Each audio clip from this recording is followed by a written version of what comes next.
Thousands of Californians are starting the first week of 2023 without power. Others are under evacuation orders. This follows a deadly storm that hammered the state with historic rain, heavy snow, and life-threatening flooding that shut down major highways. Now that the powerful storm system is moving east, threatening several other states, Mike Valerio has a closer look at the damage left behind and the conditions millions are still facing. A deadly West Coast storm system that brought record rain, life-threatening flooding, and heavy snow to California is now moving toward the east, with several other states bracing for extreme weather this week. This is the most significant flooding I've seen in this area. The National Weather Service says heavy snow is expected to stretch through the Mountain West from the Sierra Nevada to the Rockies by late Monday, where it could dump up to 2 feet of snow in some parts.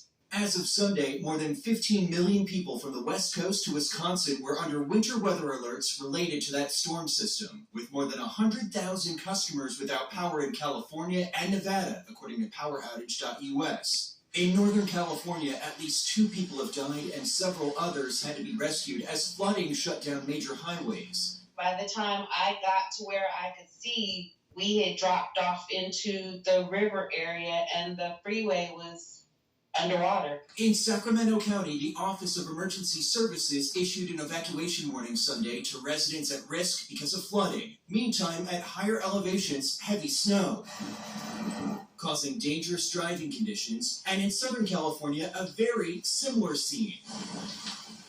In Tustin, south of Los Angeles, firefighters had to use a boat to rescue 5 people trapped in their cars. And as the system moves out of California, many are still dealing with damaging winds, impassable roads, and a major cleanup.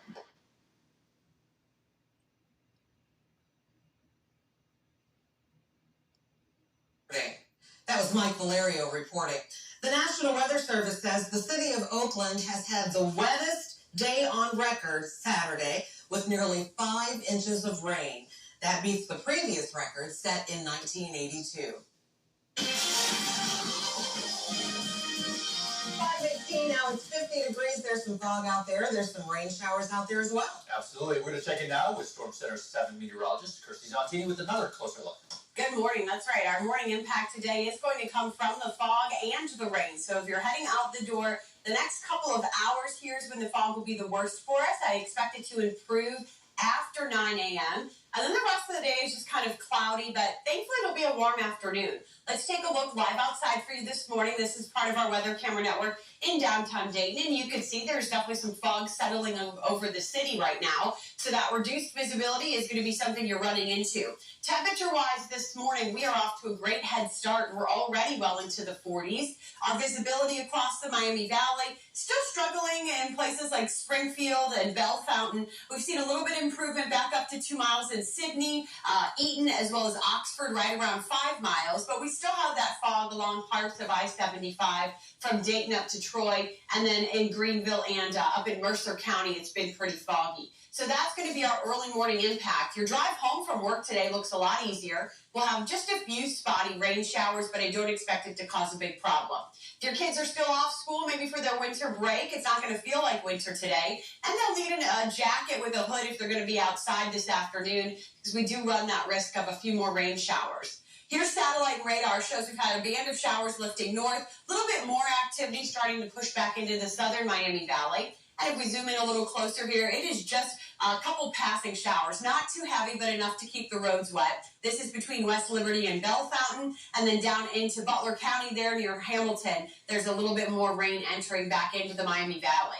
Now, even with the clouds and chance for some spotty showers today, our temperatures will still be close to 60, and that is well above normal. That's actually close to the record for the day. Tonight is when we'll have widespread rain and some thunderstorms, so you may hear some rumbles of thunder overnight. I'll show you this all on Futurecast. You can see during our day today, cloudy skies, a couple passing showers show up here or there on Futurecast, but it's not going to be a total washout.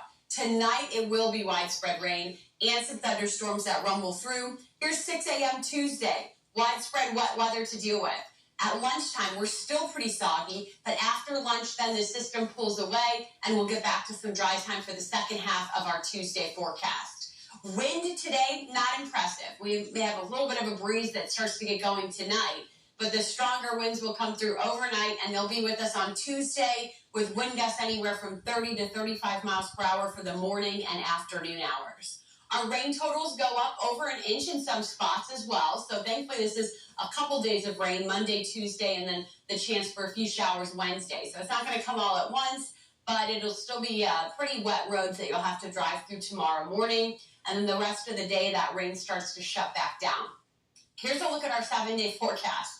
We should be in the upper 30s, and it will take until Thursday before we finally see the temperature drop enough to get back down to normal. We're dry as we head into the first full weekend of January, but it does look like temperatures will be on the cooler side with most spots Saturday and Sunday in the low 40s. All right, Kirstie, thank you very much. Let's give you a live look now outside now at our traffic with one of our ODOT cameras this morning. This is a look at I-675 US 35. This is at Dayton Ohio Road. You can see people out there heading to work or starting their day. Roads get a little bit better out there, not as wet as they were earlier this morning, so that is some good news as you head to work. 521, it is 50 degrees. If you suffer from allergies, you might be feeling some relief right now. The allergens to watch out for this winter. Small businesses being asked to pay back pandemic loans when bills to pay back the money start rolling out.